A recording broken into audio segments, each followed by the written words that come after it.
Assalamualaikum warahmatullahi wabarakatuh.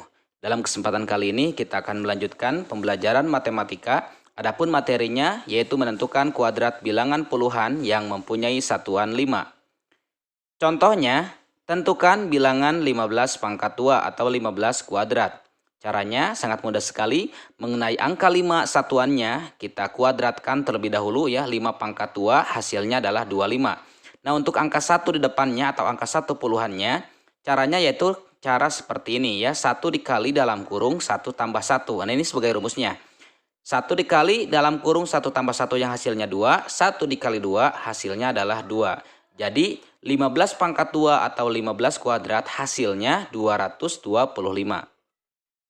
Kemudian contoh soal yang kedua, tentukan bilangan 25 pangkat 2. Mengenai angka 5 satuan yang paling akhirnya kita kuadratkan terlebih dahulu. 5 pangkat 2 hasilnya 25. Mengenai angka 2 puluhannya, lakukan seperti contoh soal yang pertama ya. Caranya 2 dikali dalam kurung 2 ditambah 1. Nah ini ya sebagai rumusnya. 2 dikali dalam kurung 2 ditambah 1 yang hasilnya 3. 2 dikali 3 hasilnya adalah 6. Jadi bilangan 25 pangkat 2 hasilnya adalah 625. Contoh soal yang ketiga, tentukan bilangan 35 pangkat 2. Mengenai angka 5 satuannya yang paling akhir kita kuadratkan terlebih dahulu. 5 pangkat 2 hasilnya 25. Kemudian mengenai angka 3 di depannya, angka 3 puluhannya, kita lakukan seperti contoh soal yang sebelumnya. Itu 3 dikali dalam kurung 3 ditambah 1. 3 dikali dalam kurung 3 tambah 1 yang hasilnya 4. 3 kali 4 hasilnya adalah 12. Jadi bilangan 35 pangkat 2 hasilnya adalah 1225. Contoh soal yang keempat. Tentukan bilangan 45 pangkat 2 atau 45 kuadrat.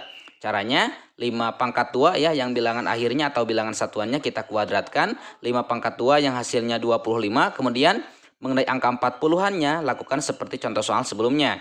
4 dikali dalam kurung 4 tambah 1. 4 dikali dalam kurung 4 tambah 1 yang hasilnya 5. 4 kali 5 sama dengan 20. Jadi hasil dari bilangan 45 pangkat 2 sama dengan 2025. Selanjutnya contoh soal yang kelima, tentukan bilangan 55 pangkat 2. Mengenai angka 5 satuannya kita kuadratkan terlebih dahulu. 5 pangkat 2 hasilnya adalah 25. Kemudian mengenai angka 50-annya, nah ini lakukan seperti contoh soal sebelumnya. 5 dikali dalam kurung 5 ditambah 1 yang hasilnya 6. 5 dikali 6 sama dengan 30. Jadi hasil dari 55 pangkat 2 sama dengan 3025. Kemudian contoh soal yang keenam atau contoh soal yang terakhir. Bilangan 65 pangkat 2 sama dengan angka 5 terakhirnya kita kuadratkan hasilnya 25. Kemudian mengenai angka 60-annya lakukan seperti contoh soal sebelumnya. 6 kali dalam kurung 6 tambah 1 yang hasilnya 7. 6 kali 7 sama dengan 42. Jadi hasil dari bilangan 65 pangkat 2 sama dengan 4225. Baik, selanjutnya silakan untuk dikerjakan ya mengenai latihan soal berikut. Mudah-mudahan video ini sangat bermanfaat. Insya Allah nanti akan dilanjutkan pada video berikutnya. Sekian dulu. Assalamualaikum warahmatullahi wabarakatuh.